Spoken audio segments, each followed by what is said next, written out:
Hei vaan, rakkaat veljet ja sisaret. Halusin kertoa teille todistuksen uskoon tulemisestani. Siitä, kuinka paljon Jeesus Kristus on valmis rakastamaan meitä kaikkia. Myöskin ihmisiä, jotka ovat synnin tiellä. Noin reilu 3 vuotta sitten kamppailin omassa elämässäni. Olin täysin hukassa sisäisesti, henkisesti että fyysisesti. Tein elämässä paljon vääriä valintoja. En kadu niitä tälläkään hetkellä, koska ne on kasvattanut ja opettanut minua. Monien hyvien ystävien kautta aloin kiinnostumaan enemmän uskon asioista. Lapsuudessa en niinkään kasvanut uskovassa perheessä. En kovin paljon tiennyt Jeesuksesta. En tiennyt, minkälaista voisi olla kulkea uskossa. Minkälaista voisi olla ihminen, joka rakastaa Jeesusta.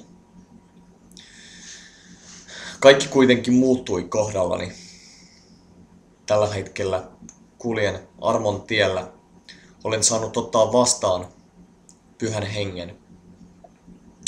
Haluan palvella Jeesusta Kristusta ja haluan julistaa evankeliumia.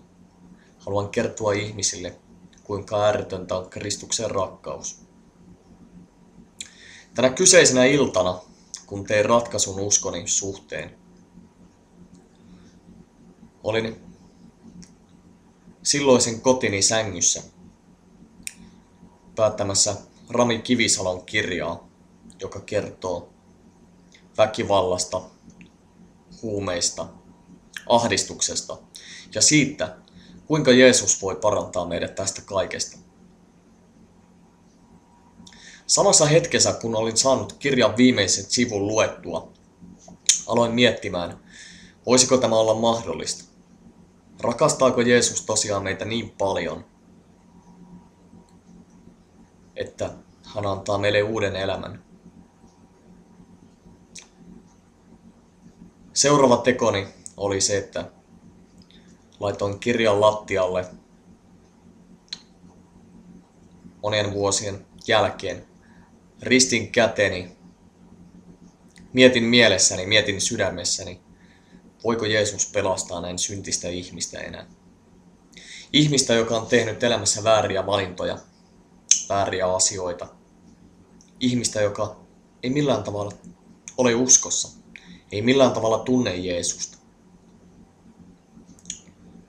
No, minä kuitenkin laskin kirjan lattialle ja ristin käteni. Rukoilin koko sydämestäni, mielestäni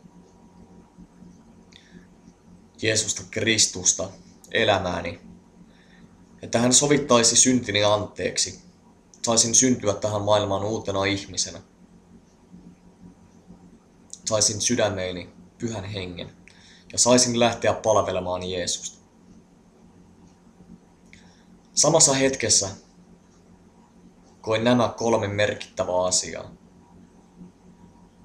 Sähkö, rauha ja lämpö. Sähköinen virtaus lähti alaruumiistani kohti päätä. Kun tämä sähköinen virtaus saavutti pääni,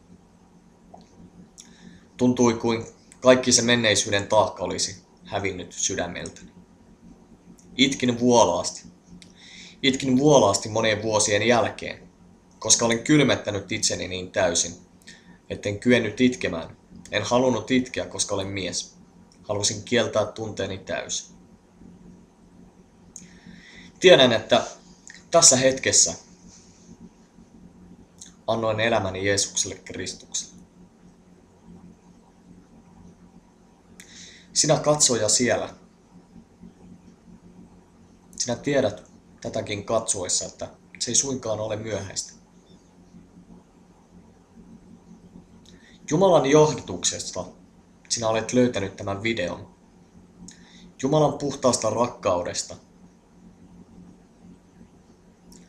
Ja Jeesus rakastaa meitä jokaista niin paljon,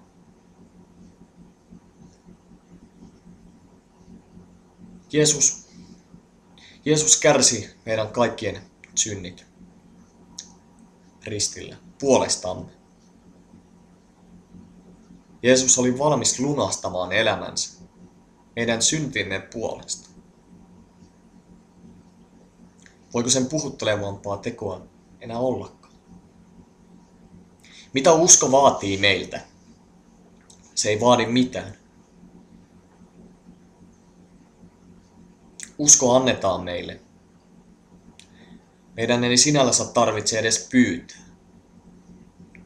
vaan taivaan Isä kutsuu meitä ja taivaan Isä antaa meille, kun me koko sydämestämme vaan haluamme uskoa. Ja minä tiedän, että sinä siellä tällä hetkellä haluat uskoa. Jos sinulla on yhtään synnin taakkaa rinnallasi, pyydän, että tosiaan teet seuraavan. Ristit kätesi, hiljennyt hetkeksi ja rukoilet näillä sanoilla. Isä, puhtaasta rakkaudesta minä haluan sovittaa syntini anteeksi. Jeesus Kristus, haluan uskoa elämäni sinulle. Haluan ottaa sinut Pyhän Hengen sydämeeni. Jeesus Kristus, minä alan elämäni sinulle. Jeesuksen Kristuksen nimessä. Aamen. Kun olet tehnyt tämän, voin taata, että tilanteesi on muuttunut. Sinä tulet palvelemaan Jeesusta Kristusta ja elämäsi tulee muuttumaan paremmaksi. Siunausta teille, siskot ja veljet. Olkoon Jumala kanssa.